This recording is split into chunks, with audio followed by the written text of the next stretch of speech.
بسم الله الرحمن الرحيم يا أيها الذين آمنوا اتقوا الله حق تقاته ولا تموتن إلا وأنتم مسلمون.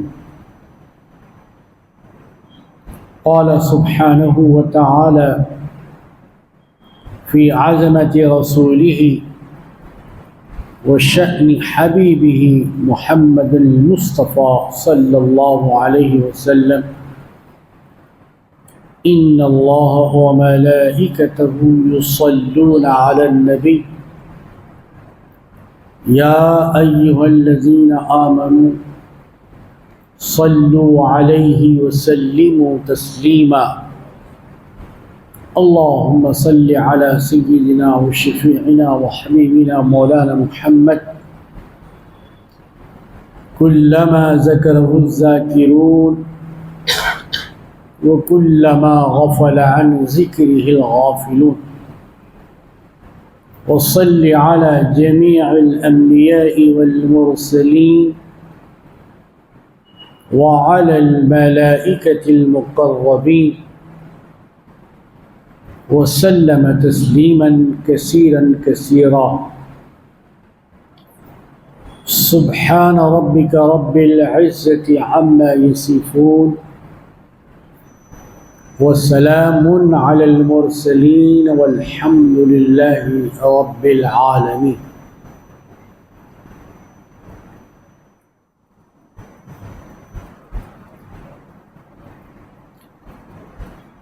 ایک مومن کا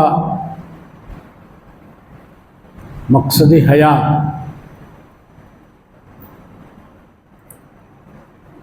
اللہ کی رضا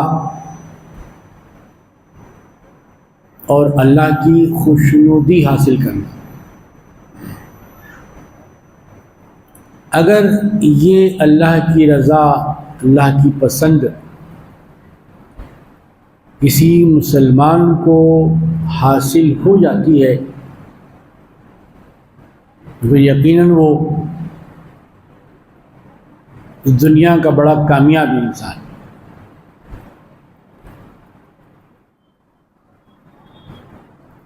اور اگر کسی مومن نے اپنے مقصد حیات کو پانے کے لیے کوشش نہیں کی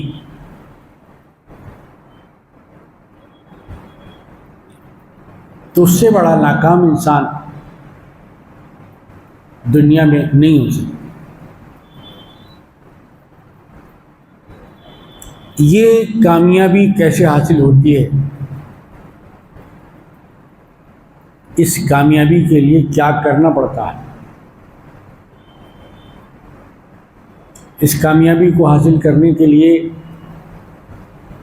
کیا اسباب ہو سکتے ہیں؟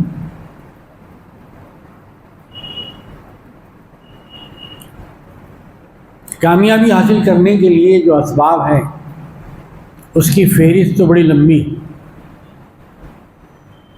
لیکن اگر اس فہرست کو ہم سمیٹ کر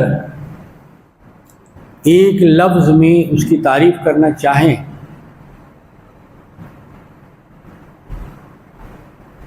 تو اس ایک لفظ کا نام ہے تقویٰ.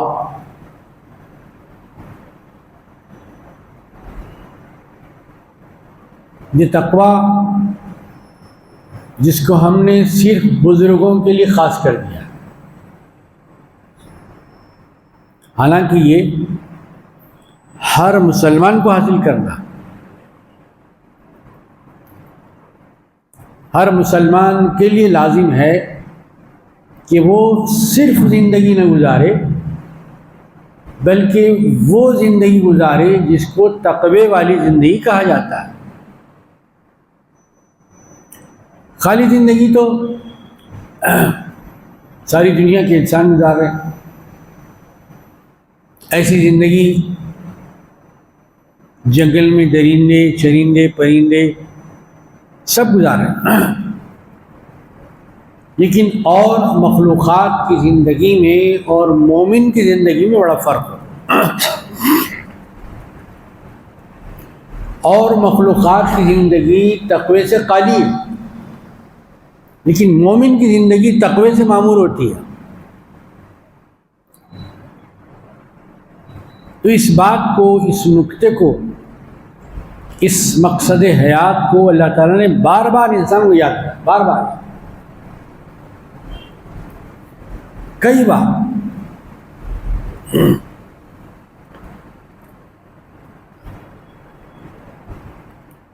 تو یہ یاد دلانے کا جو عمل ہے قرآن مجید میں اللہ تعالیٰ نے اس کو بار بار دہرایا،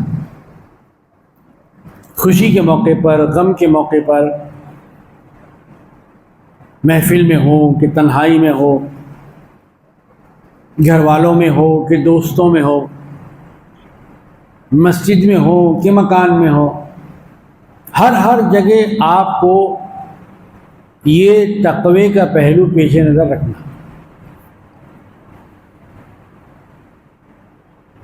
اس بات کو اللہ نے یاد دلایا قرآن شریف کے بالکل ابتدائی پر،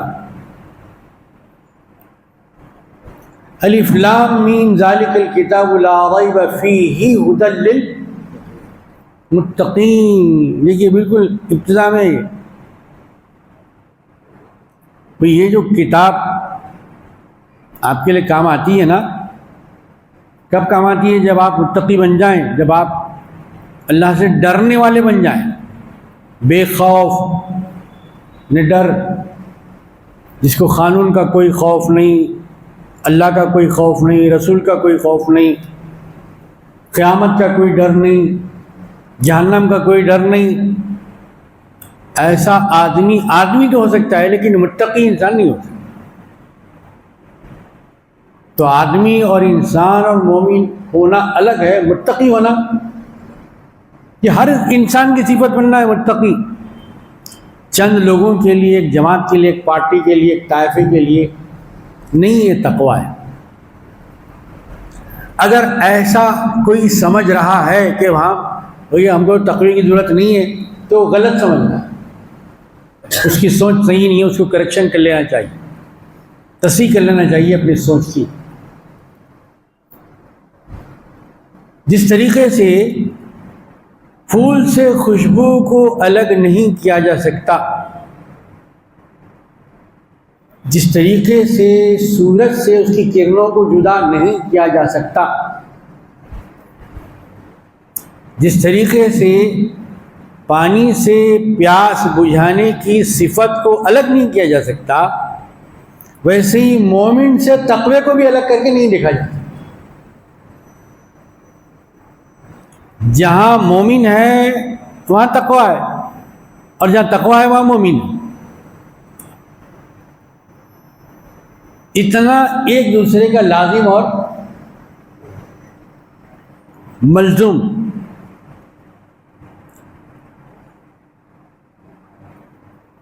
تو اللہ تعالیٰ نے قرآن شریف کے بالکل ابتدا ہی سے یہ سبق مومنوں کو پڑھا دیا ہے، انسانوں کو پڑھا دیا ہے، ابتدا سے چل رہا ہے سبق۔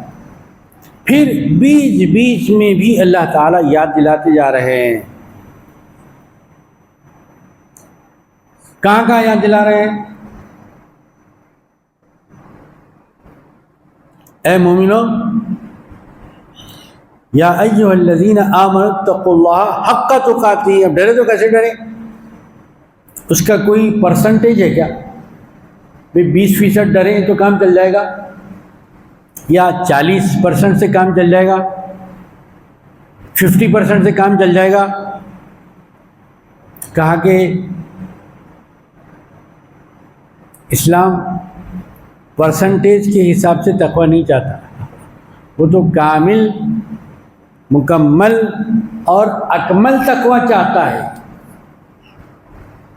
جب آپ اپنی زندگی میں اپنی خواہشات کو 100% پورا کرتے ہیں تو اللہ کی مرضی کو آپ 40% تک رکھیں گے، 100% تک نہیں لے جائیں گے۔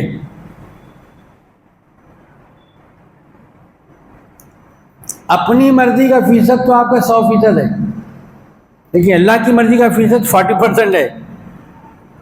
یہ ہونے والی بات ہے۔ پاک پروردگار نے فرمایا اتقوا اللہ، ڈرو۔ اب ڈرنے کا مطلب کیا کوئی آدمی جیسے سردی سے ڈر کے کمبل اڑ کے بیٹھ جاتا ہے وہ ڈرنا ہے؟ ڈرنے کا مطلب کسی کمرے میں جا کے دروازہ بند کر لینا ہے؟ یا ڈرنے کا مطلب کسی پہاڑ کے غار میں جا کر پناہ لینا ہے؟ آخر ڈرنے کا کیا مطلب ہے بھائی؟ ڈرنے کا مفہوم کیا ہے؟ کیسے ڈرے؟ کہ وہ کھاؤ جو اللہ نے تم کو کھانے کا حکم دیا ہے۔ ایک طرف کھانا بھی ہے، ایک طرف انگار بھی ہے۔ انگار کھائیں گے، کھانا کھائیں گے؟ آپ بچیں گے انگار سے اور کھائیں گے کھانا۔ جیسے دنیا میں اس آگ سے بچ رہے ہیں آپ، آخرت کی آگ سے بھی بچیے۔ آخرت میں بھی آگ ہے، بہت بھیانک ہے، بہت خطرناک، بڑی دہشتناک، بڑی ہیبتناک۔ اس کی کیفیت سن کر ہی کلیجہ پانی بن جاتا۔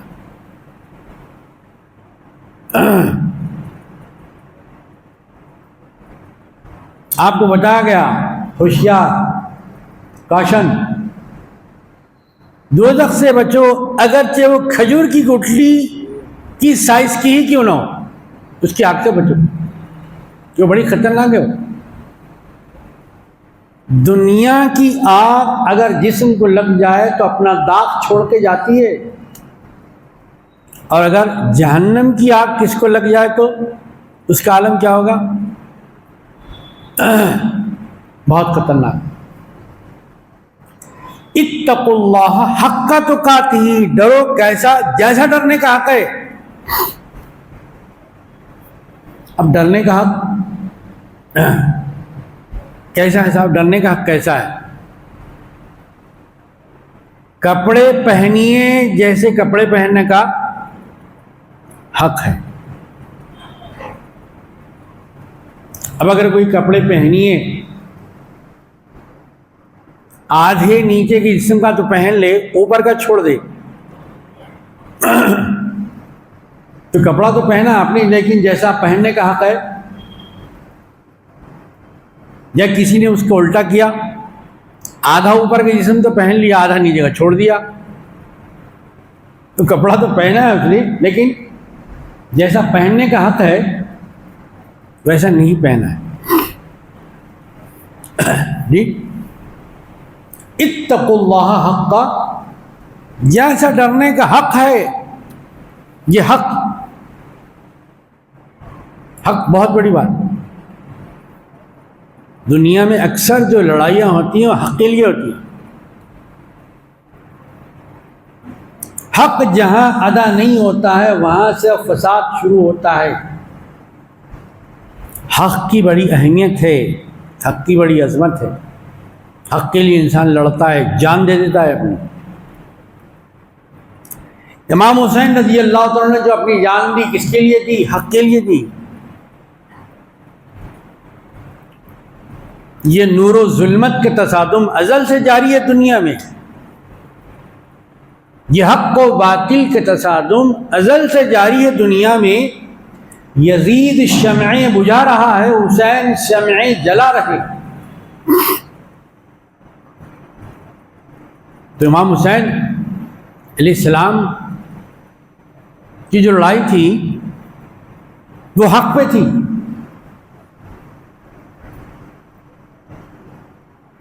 ایک عالم غیر عالم کے ہاتھ پر بیعت نہیں کر سکتا، ایک وکیل موکل کے ہاتھ میں اپنا ہاتھ دے نہیں سکتا۔ ہر ایک کا اپنا ایک مقام ہے، اس کا اپنا ایک اسٹیٹس ہے، اس کا ایک درجہ ہے۔ اتقوا اللہ حق تقاتہ، ڈرو اللہ سے جیسے کہ ڈرنے کا حق ہے۔ تو ڈر ہی ہے جو انسان کو اللہ کا محبوب بناتا ہے۔ دنیا سے تو ہم ڈر رہے ہیں، دنیا کے قانون سے، دنیا کے بلڈوزر سے، دنیا کے آرڈر سے تو ہم ڈر رہے ہیں، لیکن کیا ایسا ہی ہم اپنے اللہ کے احکامات سے ڈر رہے ہیں؟ سوال تو یہ ہے۔ ڈر مختلف قسم کا ہے، لیکن ایک مومن کے پاس جو حقیقی ڈر ہے وہ اللہ کا ڈر ہے۔ باقی سارے ڈر اس ڈر کے تابع ہیں، جس کے پیچھے پہلے ڈرنا اللہ اس کے رسول سے ہے، دین کے احکامات سے، اسلام سے ہے، حلال سے ہے، حرام سے، اچھے سے اور برے سے۔ اتقوا اللہ حق تقاتی، ڈرو ایسا جیسا کہ ڈرنے کا حق ہے، پورے پورے ڈرو۔ جیسے ادخلوا فی السلم کافہ، ایسے اسلام میں داخل ہو جاؤ کہ آدھے اسلام سے باہر آدھے اسلام کے اندر، تاکہ ایسا نہیں چلے گا۔ کافہ، پورے کا پورے داخل ہو جاؤ۔ اور جب آپ نے اعلان کر دیا ہے اور کلمہ طیبہ آپ نے پڑھ لیا ہے، لا الہ الا اللہ محمد الرسول اللہ، تو پھر اب ڈرنے کی کیا بات ہے؟ جب کلمہ پورا پڑھ لیا ہے تو داخل ہونے میں پورا کیا خوف ہے، کس بات کا خدشہ ہے؟ ادخلوا فی السلم کافۃ ولا تتبعوا خطوات الشیطان، خبردار جب اللہ کی اطاعت میں آ گئے اور پیغمبر کی پیروی میں آ گئے تو اب شیطان لعین کی آپ اطاعت پیروی نہیں کرنا، اس راستے میں نہیں جانا۔ جب صراط مستقیم کو آپ نے چن لیا ہے، پسند کر لیا ہے، اللہ تعالیٰ اپنے کرم سے اس پہ چلا رہا ہے، تو خبردار یہ راستہ چھوڑ کر دوسرے راستے پہ نہیں جانا۔ وہ دوسرا راستہ رحمان کا نہیں، وہ دوسرا راستہ شیطان کا ہے۔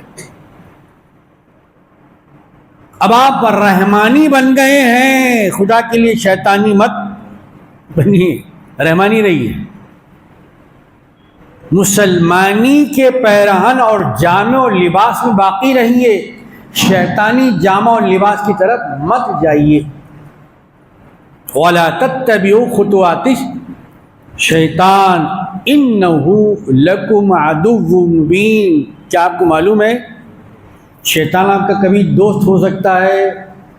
کبھی بھی آپ کے یہ دوست ہو نہیں سکتا، یہ تو آپ کا دشمن بلکہ کھلم کھلا دشمن ہے، چھپا ہوا نہیں، ظاہر ہے، بھی بالکل اوپن ہے۔ تو ایسے ہی اللہ تعالیٰ نے فرمایا یا ایھا الذین آمنوا اتقوا اللہ حق تقاتہ ولا تموتن، پروردگار کب تک ڈرتے رہے؟ کب تک ڈرتے رہے؟ صرف مسجد میں رہیں جب تک توبہ اللہ، قرات، تلاوت، ذکر، درود، مسجد میں رہتے کہ ڈرنا ہے، مسجد کے باہر نکلنے نہیں ڈرنا ہے؟ کہا کہ نہیں، ایسا نہیں ہے۔ حج کو جائے حج جب بھی ڈرنا ہے، اس کے بعد پھر ڈرنا نہیں ہے؟ کہا کہ ایسا بھی نہیں۔ رمضان شریف آ گئے، رمضان میں ڈرنا ہے 1 مہینہ؟ کہا کہ نہیں۔ اللہ کا ڈر موسموں کا پابند نہیں ہے، موسم اللہ کے ڈر کے پابند۔ زندگی کی ہر گھڑی اللہ کے حکم، اللہ کے ڈر کی پابند ہے۔ وَلَا تَمُوتُنَّ إِلَّا وَأَنْتُمْ مُسْلِمُونَ، جب تک کہ اللہ تعالیٰ کا بلاوا تمہارے پاس نہ آ جائے اس وقت تک تم کو ڈرنا ہے۔ اسی کو کہا جاتا ہے زندگی کی آخری سانس، جب تک آپ کی چلتی رہے، دم میں دم رہے، سانس میں سانس رہے، آس میں آس رہے،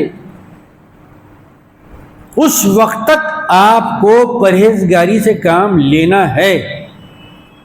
یہ پرہیزگاری کا جو عمل ہے ٹیمپروری نہیں ہے، یہ پرماننٹ ہے۔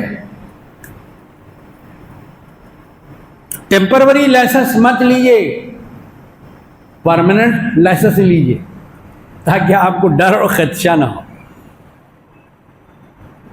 پرماننٹ ہے یہ مومن کے لیے۔ وَلَا تَمُوتُنَّ إِلَّا وَأَنْتُمْ مُسْلِمُونَ، جب اللہ کے پاس بلایا لبیک کہیں، لبیک یا اللہ، لبیک یا رحمان، لبیک یا خالق یا مالک، تو جب تک اللہ تعالیٰ آپ کو اپنے دربار میں یاد نہ فرمائے، جب تک کہ آپ کو اللہ کی اطاعت، اللہ کی فرما برداری میں رہنا ہے۔ اچھا، یہ تو مومنوں سے کہا جا رہا ہے کہ آپ مومن ہیں، تو پھر آپ اپنی پہچان بتائیے، تو کیا ہے میری پہچان؟ کا تقویٰ ہے آپ کی پہچان۔ بے خوف نہیں ہوں گے آپ، نڈر نہیں ہوں گے آپ۔ پھر اور ایک مقام پر جب کہ ہم سب جمع ہوئے ہیں، الگ الگ نہیں ہیں، ایک عنوان سے ہم جمع ہوئے ہیں، وہ عنوان ہے نکاح۔ نکاح کے نام سے ہم جمع ہوئے، تو پھر وہاں بھی یہی یاد دلایا جا رہا ہے، حالانکہ خوشی کا موقع ہے۔ اب خوشی میں کیا کیا کرتا ہے انسان، اور کیا کیا آج کا مسلمان کر رہا ہے، بولنے کی ضرورت نہیں، تو سارے منظر ہماری آنکھوں کے سامنے۔ جی، مہندی بھی ہوتی ہے، باجا بھی ہوتا ہے، گاجا بھی ہوتا ہے، پٹاخے بھی ہوتے ہیں، سب ہو رہے ہیں، لیکن اس موقع پر بھی اللہ تعالیٰ یاد دلا رہے ہیں۔ دیکھیے، یہ موقع ڈرنے کا ہے، اللہ کے ڈر کو نہیں بھولنا ہے۔ خوشی کریے آپ۔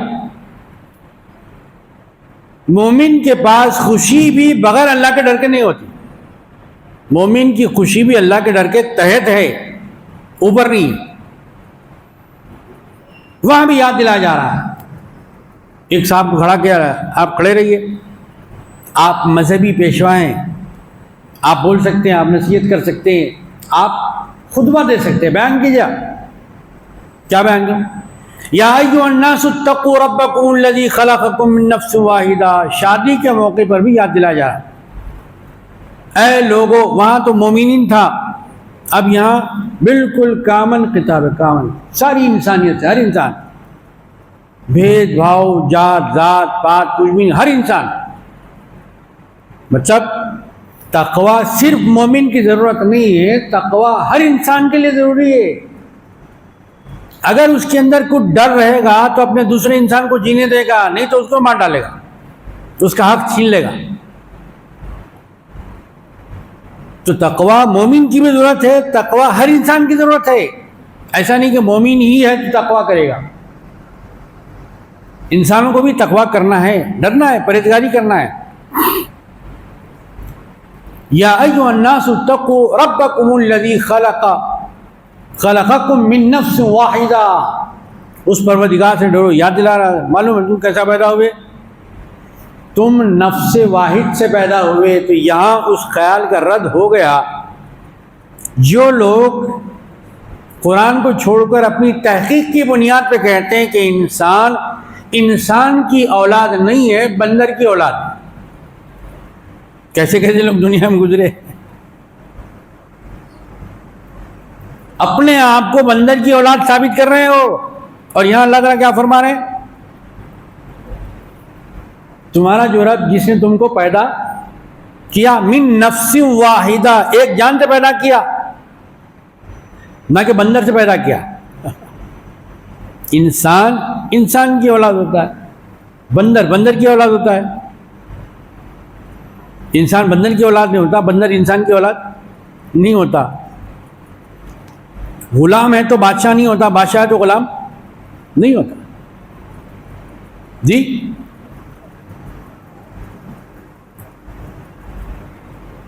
یا ایھا الناس اتقوا ربکم الذی، اے انسانوں، اے بنی آدم، اے آدم کے بیٹے، چاہے تمہارا خاندان کچھ ہو، تمہاری زبان کچھ ہو، تمہارا رنگ کچھ ہو، تم کسی ملک کے ہو، کسی سرزمین کے ہو، مشرق کے ہو، مغرب کے ہو، شمال کے جنوب کو، تم سب کو ڈرنا ہے۔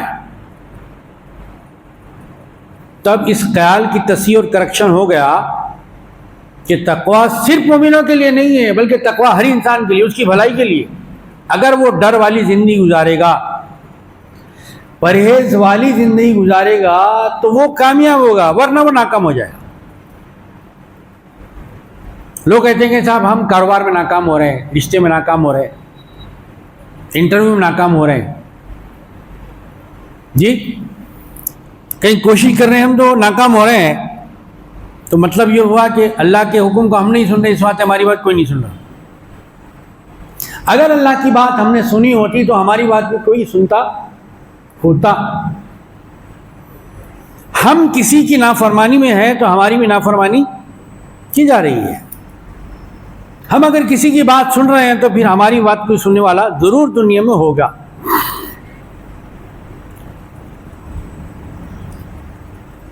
وَخَلَقَ مِنْهَا زَوْجَهَا، اور پھر اسی پروردگار نے اپنی قدرت کاملہ کا مظاہرہ فرمایا کہ وہ جو نفس واحد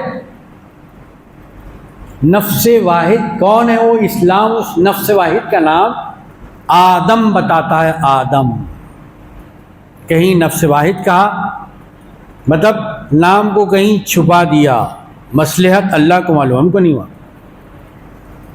ہمارا کام بیان کرنا ہے، جہاں اللہ نے نام چھپا دیا، جہاں نام ظاہر کر دیا، ظاہر کر دیا۔ جہاں چھپایا ہے ہم ظاہر نہیں کر سکتے، اور جہاں ظاہر کیا ہوا چھپایا نہیں سکتے۔ وَخَلَقَ مِنْهَا زَوْجَهَا، اور اللہ نے اس نفس واحدہ سے اس کا جوڑا بنایا۔ جو جوڑا بھی انسان سے ہی بنا ہے، جو جوڑا بھی بندر سے نہیں بنا ہے۔ دو جگہ اس خیال کی تردید کی جا رہی ہے کہ خدا کے لیے اپنے آپ کو بندر کی اولاد نہ سمجھیے، بندر سے لے جا کر اپنا شجرہ نہ ملائیے۔ آپ انسان کی فیملی سے تعلق رکھتے ہیں، منکی کی خاندان سے آپ کا تعلق نہیں ہے۔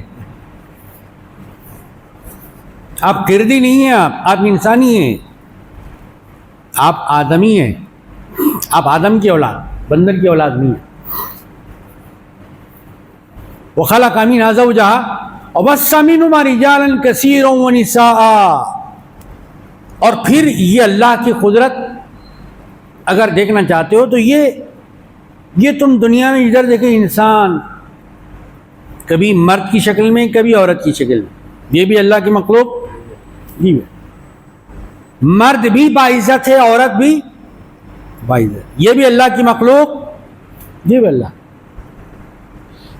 دونوں بھی مکرم، دونوں بھی معظم، دونوں بھی قابل عزت۔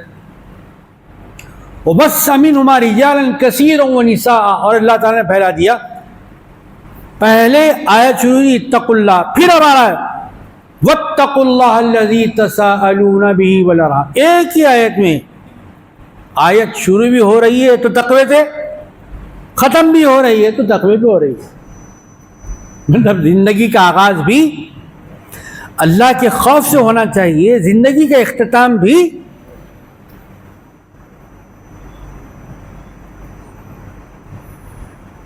ہر قدم آپ کا خوف سے اٹھے تو پیسی خنجر نہیں اٹھے گا۔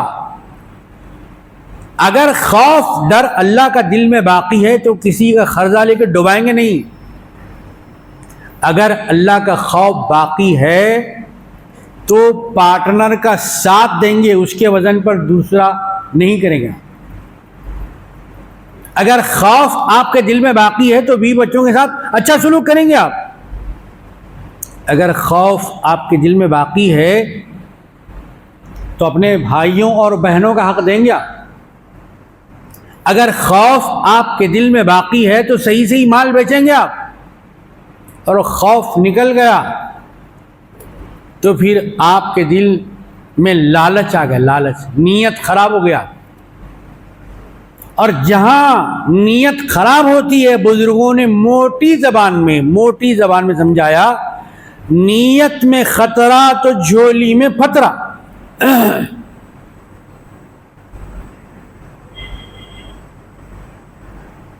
ایک ہی چیز سے اسلام آپ کو کتنی نعمتیں دے رہا ہے۔ جب ڈر ہوگا تو نیت بھی اچھی ہوگی جی۔ آپ کے عمل کو بھی اسلام بالکل سیدھا کر رہا ہے۔ بھئی آپ کے عمل کا قبلہ بھی سیدھا ہونا چاہیے۔ نماز کا قبلہ تو بالکل سیدھا ہے، نماز کا قبلہ تو بالکل سیدھا ہے جی، ایک ڈگری بھی ہم ہٹے ہوئے نہیں ہیں قبلے سے۔ نماز کا قبلہ تو سیدھا ہے، کیا تجارت کا قبلہ بھی سیدھا ہے؟ کیا آپ کے معاملات، آپ کا لین اور آپ کا دین، اس کا بھی قبلہ سیدھا ہے؟ کبھی اس کا بھی قبلہ ہوتا ہے، بالکل اس کا بھی قبلہ ہوتا ہے. صحیح معاملہ کرنا یہ تجارت کا قبلہ ہے، صحیح بولنا یہ زبان کا قبلہ ہے، صحیح دیکھنا یہ آنکھوں کا قبلہ ہے. مطلب یہ ہوا کہ مومن نماز میں بھی قبلے کی طرف رہتا ہے، نماز کے باہر بھی قبلے کی طرف رہتا ہے، کبھی قبلے سے ہٹتا ہی نہیں انہیں، ہر طرف قبلے کی طرف، مطلب اللہ کی طرف رہتا ہے. اس کے نظر میں اللہ، فکر میں اللہ، کاروبار میں اللہ، مسجد میں اللہ، باہر اللہ، آبادی میں ہے بھی تو اللہ، جنگل بیابان صحرا میں بھی جا رہا ہے تو زمین پہ جا رہا ہے اور پلین میں اڑ رہا ہے تب بھی اسی کے خوف، اسی کرم کے سائے تلے اپنی زندگی گزار رہا ہے. واتقوا اللہ الذی تساءلون بہ والارحام، اس اللہ سے ڈرو جو تم سے تمہارے حقوق کے بارے میں پوچھنے والا ہے. دیکھیے شادی کا موقع ہے، حقوق یاد دلایا جا رہا ہے. جب آپ شادی کر رہے ہیں آپ اس بات کا عہد کیجئے کہ میں اپنی ہونے والی شریک حیات کے حقوق کو ادا کروں گا، اور حقوق کھلانے سے ہو، پلانے سے ہو، خوش رکھنے کے تعلق سے ہو، جائز فرمائشیں پورے کرنے کے تعلق سے ہو، مکان کے تعلق سے ہو، آنے اور جانے کے تعلق سے ہو، ہر چیز کا جو حق ہے آپ نے قبول کر لیا ہے. اب قبول کیا میں نے قاضی صاحب تین مرتبہ زبان سے قبلانے لگاتے، تین مرتبہ شادی خانے میں تو قبلے، باہر نکلتے انکار کر رہے ہیں. مطلب اللہ سے وعدہ کیا تھا آپ نے، قاضی صاحب تو بیچ میں ذریعہ تھے، مولانا صاحب تو بیچ میں ذریعہ تھے. اصل وعدہ کس نے کیا؟ کس سے کیا آپ نے؟ اللہ سے کیا کہ پاک پروردگار میں حقوق ادا کروں گا. وہاں تو وعدہ کیا، باہر نکلتے ہی مکر جا رہا ہے، انکار کر دے رہا ہے. تو قاضی صاحب کا وعدہ نہیں توڑے آپ، اللہ تعالیٰ کا وعدہ توڑے آپ، اللہ تعالیٰ سے وعدہ خلافی کر رہے ہیں آپ. اللہ اکبر، کتنی بڑی بات، کتنا بڑا گناہ ہے. اب وہ گناہ کی سزا ملے گی کہ نہیں ملے گی؟ کبھی سزا جلدی مل جاتی ہے، کبھی سزا دیر سے ملتی ہے. کیس چلتے رہتا ہے، جرم ثابت ہو گیا، کرائم ثابت ہو گیا، گناہ ثابت ہو گیا تو تھوڑا ٹائم لگتا ہے اس میں. ارے میں تو توڑ دیا، ابھی کچھ بھی نہیں ہو رہا، 1 سال گزر گیا. ارے ہوتا بھائی، کیس چل رہا، ابھی بحث ہو رہی ہے، ابھی فائل پیش ہو رہی ہے. جب کیس مکمل ہو جائے گا تو پھر سزا بھی ہوگی، جب ثابت ہو جائے گا جرم. تو یہ جو پکڑ نہیں ہو رہی ہے اس کو سمجھتے غلط. میں تو یہ کر رہا ہوں، کچھ بھی نہیں ہو رہا مجھے، میں تو مزے سے کھا رہا ہوں، پھر رہا ہوں، آ رہا ہوں، جا رہا ہوں، پکنک کر رہا ہوں، سب چل رہا ہے، کچھ بھی ہو رہا. بزرگوں نے فرمایا کہ اللہ کے پاس دیر ہے، دیر اندھیر نہیں ہے. اس میں بھی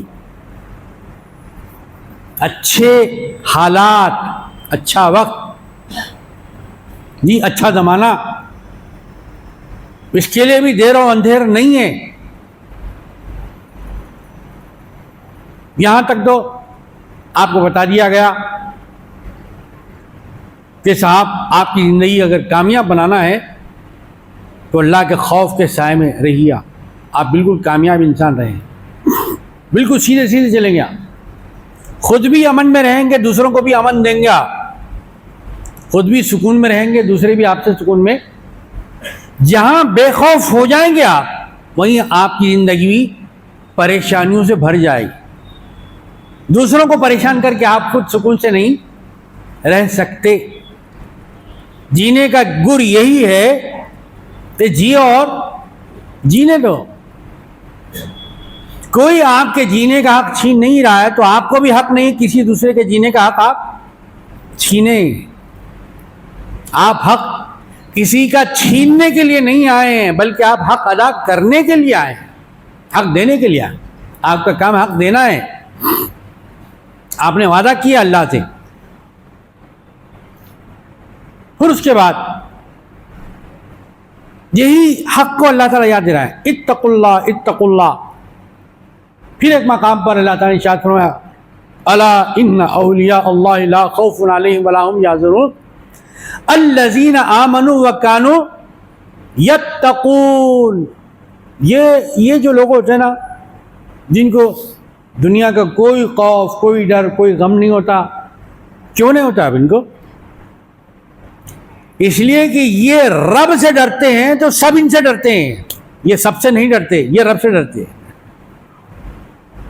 دنیا سب سے ڈرتی ہے، مومن رب سے ڈرتا ہے.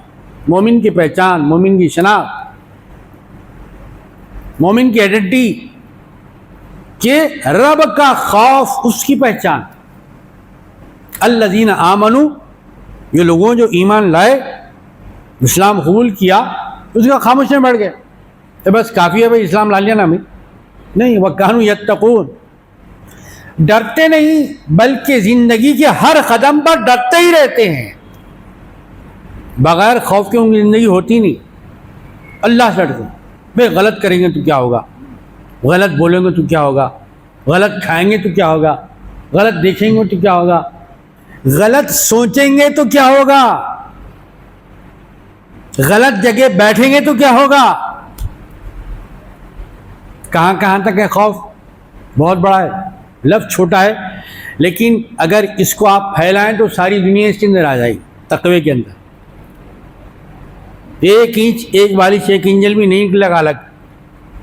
تقوی ایسی چیز ہے ہر ایک کے لیے ضروری ہے. یہ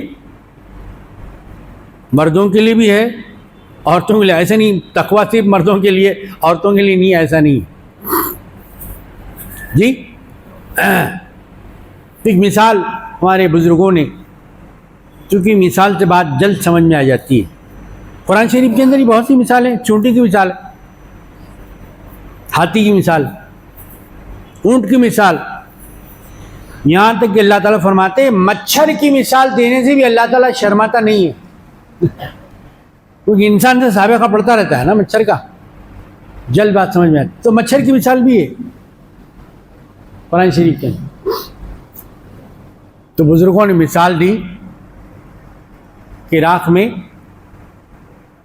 ایک بہت بڑی اللہ سے ڈرنے والی خاتون تھی.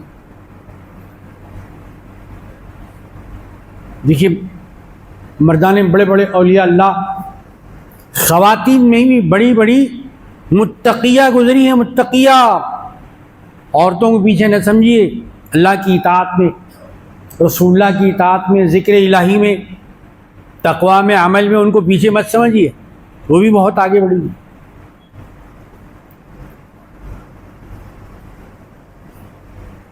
تو بجائے اس کے کہ وہ کتاب لے کر کتاب کا درس دیتی یا کہیں با پردہ مجلس جمع کر خطاب کرتی، طریقہ تو یہی نہیں. ایک آدمی اپنی بات جو آگے بڑھاتا ہے، پاس کرتا ہے، ٹرانسفر کرتا ہے، تو یہی طریقے ہیں نا. انہوں نے اپنی یہی بات بجائے الفاظ میں، تھیوری میں بتانے کے، پریکٹیکل پہ انہوں نے توجہ دی. پریکٹیکل کہ بھائی اب زبان سے سمجھنے والی نہیں ہے یہ قوم، عمل سے بتانا ہے. جیسے زمانے کے تقاضے ہوتے ہیں ویسی مثالیں بھی دیا. جس زبان کو، جس ماحول کو زمانہ سمجھتا ہے، جس تہذیب اور جس کلچر کا وہ دل دادا ہے، اسی کی مثال دینی پڑتی. تو انہوں نے یہ کیا کہ باپ پردہ ہو کر اپنے ہاتھ میں انہوں نے بہت بڑی مشل، ایک سرا اس کا ہاتھ میں ہوتا ہے، وہاں آگ نہیں ہوتی ہے، اس کے پہلے سرے پر آگ ہوتی ہے. آگ جلتی رہتی ہے، اسے کہتے ہیں مشل جی. اور ایک ہاتھ میں پانی کی بکیٹ لے لی اور باہر نکلے. اب ظاہر ہے کوئی انوکھی چیز، آدمی دیکھتا ہے تو فطرت ہے کیا ہے بھائی، کیا چیز ہے آخر، یہ کیا کرنا چاہ رہے ہیں آپ، کیا بتانا چاہ رہے ہیں، کیا مطلب ہے آپ کا، کیا مقصد ہے آپ کا. تو جب آپ نے گویا بات شروع کیا، پہلے پریکٹیکل پھر اس کے بعد تھیوری. جی الٹا. تو بھئی یہ آپ کی مشعل کا کیا مقصد ہے؟ آگ کیوں جلا رہے ہیں آپ؟ اور پھر یہ اس کے ساتھ ہی پانی کی بالٹی بھی لے چل رہے ہیں آپ. تو کہا کہ اگر آپ کو اللہ کی عبادت کرنا ہے تو اللہ سے ڈر کے کرو، جنت کے واسطے مت کرو، اللہ کے لیے کرو. للہ اور باللہ، اسی لیے قسم بھی کھانے کا جو حکم ہے تو واللہ باللہ تاللہ، آدھی روٹی کی قسم، چھوٹے بچے کی قسم، ماں کی قسم، باپ کی قسم، واللہ باللہ تاللہ، اتنے تھے اسلام میں. باقی دوسرے قسمہ لغو قسمیں. جی تو بولے اللہ کی آپ کو عبادت کرنا ہے نا تو جنت کو لالچ میں نہیں، اللہ کی باتیں کرو. اچھا پانی جہنم کے خوف سے مت کرو، اللہ کے خوف سے کرو، یہ بجھانے کی باتیں لے جا رہا ہوں. کیسے کیسے لوگوں نے سمجھایا ہے، واعظ سے، بیان سے، تحریر سے، تقریر سے، تھیوری سے، پریکٹیکل سے. اتقوا اللہ حق تقاتی، ڈریے آپ. اگر آپ مسلمان کہتے ہیں اپنے آپ کو، اسکول میں کہتے ہیں دوستوں کے سامنے، فرینڈ میں کہتے ہیں، فرینڈ سرکل میں کہتے ہیں، رشتہ داروں میں کہتے ہیں، آفس میں کہتے ہیں، آپ ملک میں کہتے ہیں، دنیا میں کہتے ہیں، تو پھر آپ کا کیا کردار ہونا چاہیے وہ قرآن بتا رہا ہے. قرآن اگر کوئی اپنے آفس کے رولز ریگولیشن کو توڑ دے گا تو اس کی نوکری باقی رہے گی، فوراً شکایت نوٹس دے کر دوسری تیسری خدا حافظ کر دیا جائے کہ آپ انتہائی ناکارہ ہیں، لاپرواہ ہیں، وقت پر آتے نہیں ہیں، آتے بھی نہیں ہیں تو کام بھی برابر نہیں کرتے ہو، پھر جلدی جانے کی جلدی بھاگنے کی فکر میں رہتے ہیں اور دیکھتے ہیں کہ چھٹی اور لیو کیسے ملے. لہذا ایسے آدمی کو ہم کو ضرورت نہیں ہے. ہم کام والا آدمی، محنتی آدمی، ایماندار آدمی، صادق آدمی کو ہم ڈھونڈ لیں گے اور اپنا کام چلائیں. لیکن عزیزان مطلب اس کے باوجود بھی اللہ تعالیٰ ہم پر کرم فرما رہا. تیرا کرم تو بڑی بات ہے کرم پرور، تو بے رخی سے بھی اگر چاہے تو سرفراز کرے. بے رخی میں ہیں تو اتنا رخ اللہ کا ہے. اگر ہمارا پورا پورا رخ اللہ کی طرف ہو جائے تو بھی اس کی رحمتوں کا رخ کیسے ہوگا. اس لیے رخ سیدھا کرتے ہیں نماز میں کہ اللہ کا رخ ہماری طرف، اس کی رحمتوں کا رخ ہماری طرف ہو جائے. تو رحمتوں کا رخ اپنی طرف کرنے کا بہترین ذریعہ ہے تقوی اللہ. جو تقوی اختیار کرتا ہے اور اللہ تعالیٰ کی نشانیوں کی تعظیم کرتا ہے. تعظیم، نشانیاں کیا بتائیں قرآن مجید میں؟ مکہ مکرمہ میں پتھر ہے، پتھر یہ ہے اللہ کی نشانی. پتھر جب اللہ کی نشانی ہے تو ماں باپ، بڑے بزرگ، مذہبی پیشوا، قرآن مجید، کعبۃ اللہ، یہ پتھر جام ہے، بالکل اپنی جگہ سے ہل نہیں سکتا، چل نہیں سکتا، بول نہیں سکتا، کھا نہیں سکتا، پی نہیں سکتا. جب وہ اللہ کی نشانی ہے، اگر کوئی اس کی تعظیم کرتا ہے تو پھر دل کا تقویٰ ہے. دیکھ رہے ہیں جسم کا بھی تقویٰ ہے اسلام میں، دل کا بھی تقویٰ ہے. ذرا گہرائی میں جا تو معلوم ہوتے، یہ باتیں گہرائی میں جانے سے معلوم ہوتے. وہ گہرائیاں قرآن میں ہے اور ہم اس میں اترنا ہی نہیں چاہتے، نہ پڑھنا چاہتے ہیں. اگر کہیں پڑھا جائے تو دیکھتے ہیں کہ جلدی کدھر سے بازو جگہ ہے، بھاگنے کا راستہ باہر نکل جائے. یہ لیاقت، یہ صلاحیت ہم بتاتے ہیں اس وقت. تو اللہ پاک کا بڑا احسان ہے، اس نے امام حسین رضی اللہ عنہ کے ذریعے سے بتایا کہ حق کیا ہوتا ہے، حق پر کیسے جان دی. اللہ تعالیٰ اس راستے پر ہمیں چلنے کی توفیق عطا فرمائے. وآخر دعوانا الحمدللہ.